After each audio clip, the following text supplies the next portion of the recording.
2017ல third question சரிங்களா. இது கொடுத்துருக்காங்க. அதாவது root 2 plus cube root of 5 degree என்னன்னு கேட்கறாங்க, கண்டுபிடிக்கலாம். பார்த்தோன்னே சொல்லிடலாம். இந்த கியூப் ரூட் ஆஃப் 5 ஒரு கியூப் பண்றோம். அதுக்கப்புறம் இங்க ஒரு ரூட் 2 இருக்குது, அதுக்கு ஒரு ஸ்கொயர் பண்றோம் சரிங்களா. கியூப் பண்ணும்போது 3 ஆயிடுது பவர்ல. இன்னொரு டைம் ஸ்கொயர் பண்ணும்போது என்ன ஆகுது, 6 ஆகுது சரிங்களா. ஸ்கொயர் பண்ணா 3 சொல்ற ஸ்டெப். இந்த root inside x minus root எழுதுறீங்க. ஈக்குவல் டு இங்க கியூப் ரூட் ஆஃப் 5 சரிங்களா. இது கியூப் ரூட் 3 இன்ட்டு ரூட் 5 இல்லை. சரி, ரெண்டுக்கும் என்ன பண்ணுங்க, கியூப் பண்ணுங்க.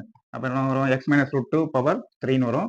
ஈக்குவல் டு இங்க கியூப் ரூட் இருக்கிறதுனால கியூப் பண்றோம். அப்ப என்ன நம்மளுக்கு கிடைக்கும், 5 கிடைக்கும். கியூப் ரூட் கேன்சல் ஆயிடும். ஓகேங்களா. சரி, இப்போ என்ன பண்றோம், இதை எக்ஸ்பேண்ட் பண்ணணும்.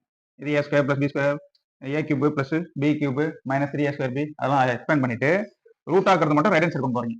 ரைட் ஹேண்ட் சைடு கொண்டு போயிட்டு இந்த ரூட்டை மட்டும் கேன்சல் பண்ணணும். அதுக்காக நம்ம ரெண்டு நம்ம ஸ்கொயர் பண்றீங்க.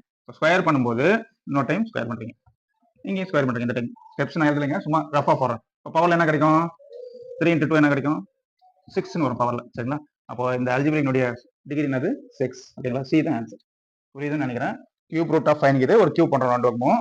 அப்புறம் ஸ்கொயர் ரூட் ஒரு ஸ்கொயர் பண்றோம் சரிங்களா. கியூப் ரூட் அதுக்கப்புறம் ஸ்கொயர் பண்ணும்போது 3 இன்ட்டு 2 என்ன வருது, 6 கிடைக்குது. அப்போ ஆன்சர் வந்து என்னது, 6. ஓகே.